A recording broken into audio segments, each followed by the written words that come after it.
Hola, bienvenidos al día 131. Dios convierte tu debilidad en fortaleza. El gran líder cristiano John Stott estaba hablando en una ocasión en una misión universitaria en Sydney, Australia. En la última noche de la misión había perdido prácticamente la voz como resultado de una infección. Sin embargo, lo convencieron para que predicara. Mientras esperaba con antelación en la sala contigua, susurró que le leyeran las palabras de los versos de la espina en su carne de 2 Corintios 12. Al leerlos, la conversación entre Jesús y Pablo cobró vida.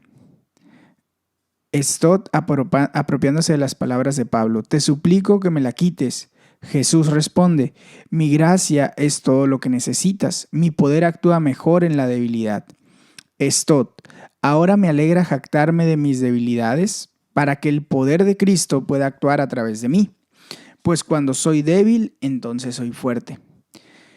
Cuando le llegó el momento de hablar, carraspeó con voz ronca el evangelio a través del micrófono con un tono de voz monótono, pues era totalmente incapaz de hacer inflexiones en su voz o expresar su personalidad de modo alguno. Pero todo el tiempo suplicaba al Señor que perfeccionara el poder de Cristo a través de su debilidad. Después de aquello, volvió a Australia muchas veces, y en cada ocasión alguien se le acercaba y le decía, ¿recuerdas ese último servicio cuando perdiste la voz en la Universidad de Sydney Credit Hall? Conocí a Cristo esa noche y le entregué mi vida. Como alguien consciente de sus propias debilidades, me parece alentador saber que cuando me siento débil, no estoy solo. Cuando pones tu fe en Dios, Él convierte tu debilidad en una fortaleza. Salmos 59 del 1 al 8, vamos a leerlo en la Nueva Versión Internacional. Líbrame de mis enemigos, oh Dios, protégeme de los que me atacan. Líbrame de los malhechores, sálvame de los asesinos. Mira cómo me acechan, hombres crueles conspiran contra mí sin que yo, Señor, haya delinquido ni pecado. Presurosos se disponen a atacarme sin que yo haya cometido mal alguno. Levántate y ven en mi ayuda. Mira mi condición. Tú, Señor, eres el Dios de los ejércitos, eres el Dios de Israel. Despiértate y castiga a todas las naciones. No tengas compasión de esos malvados traidores. Selah. Porque ellos vuelven al atardecer, aúllan como perros y merodean la ciudad. Echan espuma por la boca, lanzan espadas por sus fauces y dicen, ¿quién va a oírnos? Pero tú, Señor, te ríes de ellos, te burlas de todas las naciones. Dice el comentario, fe y oposición. Dios es tu fuerza en tiempos difíciles. Creer en Dios no es la receta para una vida fácil, en realidad es todo lo contrario. Es probable que enfrentes todo tipo de oposición. La vida de David estaba bajo amenaza. Saúl había enviado hombres para vigilar la casa de David para matarlo. Se encuentra rodeado de enemigos, malhechores, asesinos, hombres crueles conspiran contra mí, escribió. Presurosos se disponen a atacarme. Sin embargo, en medio de esto, David ora, líbrame, y tiene total confianza en que el Señor puede hacerlo y lo librará. Más tarde en el Salmo, David invoca a Dios 2 veces, a ti, fortaleza mía. Él es capaz de decir, no he hecho nada malo y sin embargo se apresuran a atacarme. David no era perfecto. Sin embargo, a veces puedes enfrentar dificultades, no porque estés haciendo algo mal, sino porque estés haciendo algo bien. Clama a Dios pidiéndole ayuda en los momentos de dificultad personal. Levántate y ven en mi ayuda. Mira mi condición. También puedes pedir ayuda a Dios en tiempos de crisis internacional. La frase siguiente es una oración para la nación. A cualquier nivel en que aparezca la oposición, pídele al Señor su liberación, ayuda e intervención. Fortaleza mía, ayúdame a confiar en ti en tiempos difíciles y de oposición. Líbranos de los que se oponen a tus planes. Juan 6, 25 al 59. Vamos a leerlo. Cuando lo encontraron al otro lado del lago, le preguntaron, Rabí, ¿cuándo llegaste acá? Jesús respondió con firmeza, Les aseguro que ustedes me buscan no porque han visto señales, sino porque comieron pan hasta llenarse. Trabajen, pero no por la comida que es perecedera, sino por la que permanece para vida eterna, la cual les dará el Hijo del Hombre. Dios el Padre ha puesto sobre él su sello de aprobación. ¿Qué tenemos que hacer para realizar las obras que Dios exige?, le preguntaron. Esto es lo que Dios quiere que hagan, que crean en aquel a quien Él envió, respondió Jesús. ¿Y qué señal milagrosa harás para que la veamos y te creamos? ¿Qué puedes hacer?, insistieron ellos. Nuestros antepasados comieron el maná en el desierto, como está escrito, pan del cielo les dio a comer. Les aseguro que no fue Moisés el que les dio a ustedes el pan del cielo, afirmó Jesús. El que da el verdadero pan del cielo es mi Padre. El pan de Dios es el que baja del cielo y da vida al mundo. Señor, le pidieron, danos siempre ese pan. Yo soy el pan de vida, declaró Jesús. El que a mí viene nunca pasará hambre, y el que en mí cree nunca más volverá a tener sed. Pero como ya les dije, a pesar de que ustedes me han visto, no creen. Todos los que el Padre me da vendrán a mí, y el que a mí viene no lo rechazo. Porque he bajado del cielo no para hacer mi voluntad, sino la del que me envió. Y esta es la voluntad del que me envió, que yo no pierda nada de lo que él me ha dado, sino que lo resucite en el día final. Porque la voluntad de mi Padre es que todo el que ve al Hijo y crea en él tenga vida eterna, y yo lo resucitaré en el día final. Entonces los judíos comenzaron a murmurar contra él, porque dijo, yo soy el pan que bajó del cielo. Y se decían, ¿acaso no es este Jesús el hijo de José? ¿No conocemos a su padre y a su madre? ¿Cómo es que sale diciendo, yo bajé del cielo? Dejen de murmurar, respondió Jesús. Nadie puede venir a mí si no lo trae el Padre que me envió, y yo lo resucitaré en el día final. En los profetas está escrito, a todos los instruirá Dios. En efecto, todo el que escucha al Padre y aprende de él viene a mí. Al Padre nadie lo ha visto, excepto el que viene de Dios. Solo él ha visto al Padre. Les aseguro que el que cree tiene vida eterna. Yo soy el pan de vida. Los antepasados de ustedes comieron el maná en el desierto, sin embargo murieron. Pero ese es el pan que baja del cielo, el que come de él no muere. Yo soy el pan vivo que bajó del cielo. Si alguno come de este pan, vivirá para siempre. Este pan es mi carne y lo daré para que el mundo viva. Los judíos comenzaron a disputar acaloradamente entre sí. ¿Cómo puede éste darnos de comer su carne? Les aseguro, afirmó Jesús, que si no comen la carne del Hijo del Hombre ni beben su sangre, no tienen realmente vida. El que come mi carne y bebe mi sangre tiene vida eterna, y yo lo resucitaré en el día final. Porque mi carne es verdadera comida y mi sangre es verdadera bebida. El que come mi carne y bebe mi sangre permanece en mí y yo en él. Así como me envió el Padre viviente y yo vivo por el Padre, también el que come de mí vivirá por mí. Ese es el pan que bajó del cielo. Los antepasados de ustedes comieron maná y murieron, pero el que come de este pan vivirá para siempre. Todo esto lo dijo Jesús mientras enseñaba en la sinagoga de Capernaum. Dice el comentario, fe y vaciedad. Jesús enseñó acerca de la centralidad de la fe. Cuando se le preguntó, ¿qué tenemos que hacer para realizar las obras que Dios exige? Jesús respondió, esta es la obra de Dios, que crean en aquel a quien Él envió. Somos llamados principalmente creyentes, no hacedores. La manera de hacer cosas es creyendo primero. Jesús señala, yo soy el pan de vida.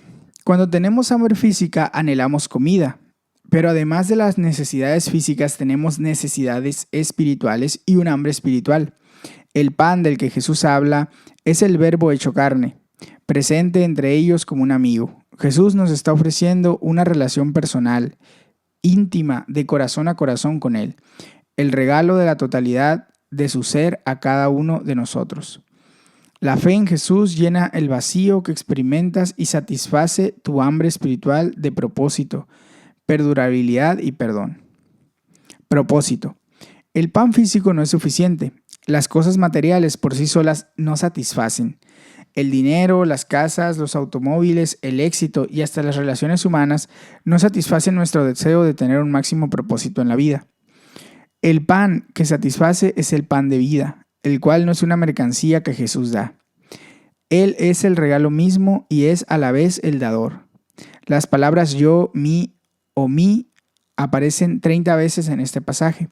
Yo soy el pan de vida, declaró Jesús. El que a mí viene nunca pasará hambre, y el que en mí cree nunca más volverá a tener sed. Incluso después de haber puesto tu fe en Jesús, es fácil verte atrapado, ya sea en las cosas materiales o en las trampas de la religiosidad, pero en realidad lo único que satisface el hambre espiritual es una relación con Jesús. Las expresiones crean en aquel a quien Él envió, el que a mí me viene, reconozcan al Hijo, comen la carne del Hijo del Hombre ni beben su sangre, describen vivir en una relación íntima, cercana con Jesús. Perduración.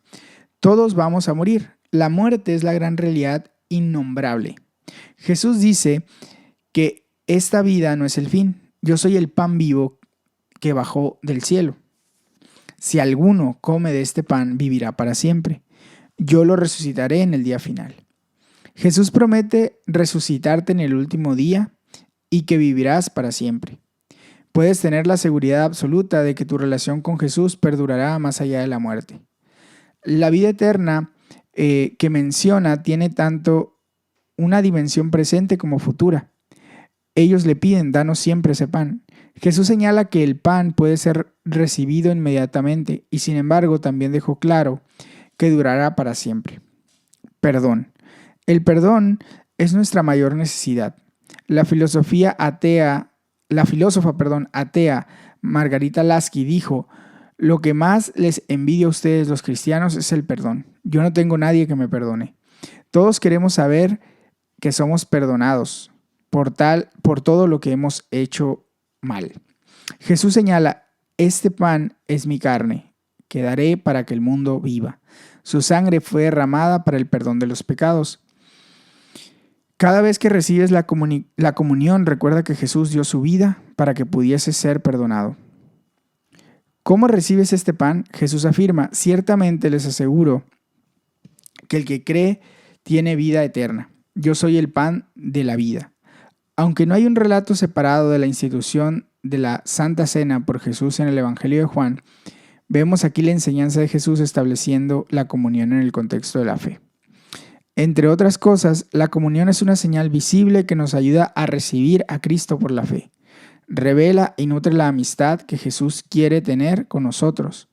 Es un regalo de su amor y un signo de su deseo de morar en nosotros todo el tiempo. Señor, gracias porque a través de la fe en ti he encontrado un propósito duradero en mi vida, el perdón por mis pecados y la promesa de la vida eterna. Ayúdame hoy a caminar en una estrecha e íntima relación contigo. Jueces 10:1 al 11:40. Vamos a leerlo. Dice así: después de Abimelec surgió un hombre de Isaacar para salvar a Israel. Se llamaba Tola.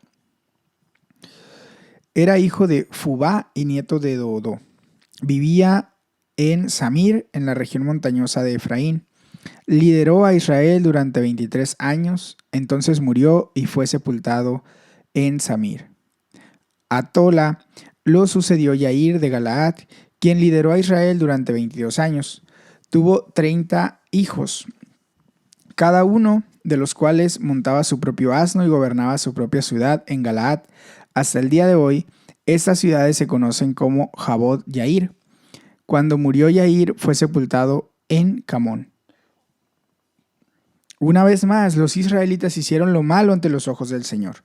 Adoraron a los ídolos de Baal y a las imágenes de Astarte, a los dioses de Aram, Sidón y Moab, y a los de los amonitas y los filisteos. Y como los israelitas abandonaron al Señor y dejaron de rendirle culto, el Señor se enfureció contra ellos. Los entregó en manos de los filisteos y a los amonitas, los cuales desde entonces y durante 18 años destrozaron y agobiaron a todos los israelitas que vivían en Galaad, un territorio territorio amorreo al otro lado del Jordán. También los amonitas cruzaron el Jordán para luchar contra las tribus de Judá, Benjamín y Efraín, por lo que Israel se encontró en una situación de extremada angustia. Entonces los israelitas clamaron al Señor: hemos pecado contra ti al abandonar a nuestro Dios y a adorar a los ídolos de Baal. El Señor respondió: cuando los egipcios, los amorreos, los amonitas, los filisteos, los sidonios, los amalecitas y los moabitas los oprimían, y ustedes clamaron a mí para que los ayudara, ¿acaso no los libré de su dominio? Pero ustedes me han abandonado y han adorado a otros dioses. Por lo tanto, no los volveré a salvar. Vayan y clamen a los dioses que han escogido, que ellos los libren en tiempo de angustia. Pero los israelitas contestaron al Señor: hemos pecado. Haz con nosotros lo que mejor te parezca, pero te rogamos que nos salves en este día. Entonces se deshicieron de los dioses extranjeros que había entre ellos y adoraron al Señor, y el Señor no pudo soportar más el sufrimiento de Israel. Cuando los amonitas fueron convocados y acamparon en Galaad, los israelitas se reunieron y acamparon en Mizpa. Los líderes y el pueblo de Galaad se dijeron el uno al otro: el que inicie el ataque contra los amonitas será el líder de todos los que viven en Galaad. Jueces capítulo 11. Jefté el Galaadita era un guerrero valiente, hijo de Galaad y de una prostituta. Galaad también tuvo hijos con su esposa, quienes cuando crecieron echaron a Jefté. No tendrás parte en la herencia de nuestra familia, dijeron, porque eres hijo de otra mujer. Entonces Jefté huyó de sus hermanos y se fue a vivir en la región de Tob, donde se le juntaron unos hombres sin escrúpulos que salían con él a cometer fechorías. Después de algún tiempo, cuando los amonitas hicieron la guerra contra Israel, los jefes de Galaad fueron a traer a Jefté de la tierra de Tob. Ven, le dijeron, sé nuestro comandante, para que podamos luchar contra los amonitas. Jefté les contestó: ¿no eran ustedes los que me odiaban y me echaron de la casa de mi padre? ¿Por qué vienen a verme ahora cuando están en apuros?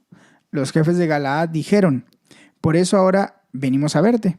Ven con nosotros a luchar contra los amonitas y serás el líder de todos los que vivan en Galaad. Jefté respondió: si me llevan con ustedes para luchar contra los amonitas y el Señor me los entrega, entonces de veras seré el líder de ustedes. Los jefes de Galaad le aseguraron: el Señor es nuestro testigo, haremos lo que tú digas. Jefté fue con los jefes de Galaad, entonces el pueblo lo puso como su líder y comandante. Y reiteró en Mizpa todas las palabras en presencia del Señor. Luego Jefté envió unos mensajeros al rey de los amonitas para que le preguntaran: ¿qué tienes contra mí que has venido a hacerle la guerra a mi país? El rey de los amonitas respondió a los mensajeros de Jefté: cuando Israel salió de Egipto, se apoderó de mi tierra desde el Arnón hasta el Jaboc, incluso hasta el Jordán. Ahora devuélvemela por las buenas. Jefté volvió a enviar mensajeros al rey amonita, diciéndole: así dice Jefté: Israel no se apoderó de la tierra de los moabitas ni de los amonitas. Cuando los israelitas salieron de Egipto, caminaron por el desierto hasta el Mar Rojo y siguieron hasta Cades.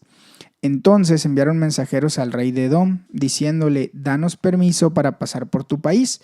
Pero el rey de Edom no les hizo caso. Enviaron el mismo mensaje al rey de Moab, pero él tampoco aceptó. Así que Israel se quedó a vivir en Cades.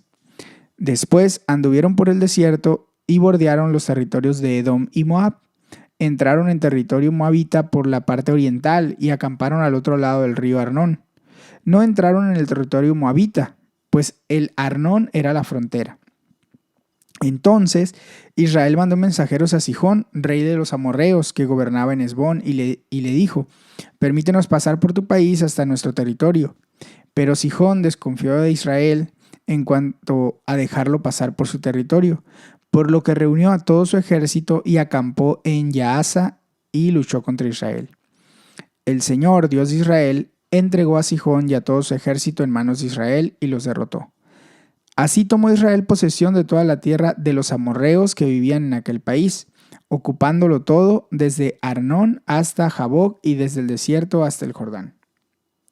El Señor, Dios de Israel, les quitó esta tierra a los amorreos para dárselas a su pueblo Israel. ¿Y tú nos la vas a quitar? ¿Acaso no consideras tuyo lo que tu Dios Quemos te da? Pues también nosotros consideramos nuestro lo que el Señor nuestro Dios nos ha dado. ¿Acaso te crees mejor que Balac, hijo de Zippor, rey de Moab? ¿Acaso alguna vez entró él en litigio con Israel o luchó contra ellos? Hace ya 300 años que Israel ocupó Hesbón y Aroer, con sus poblados y todas las ciudades en la ribera de Arnón. ¿Por qué no las recuperaron durante ese tiempo? Yo no te he hecho ningún mal.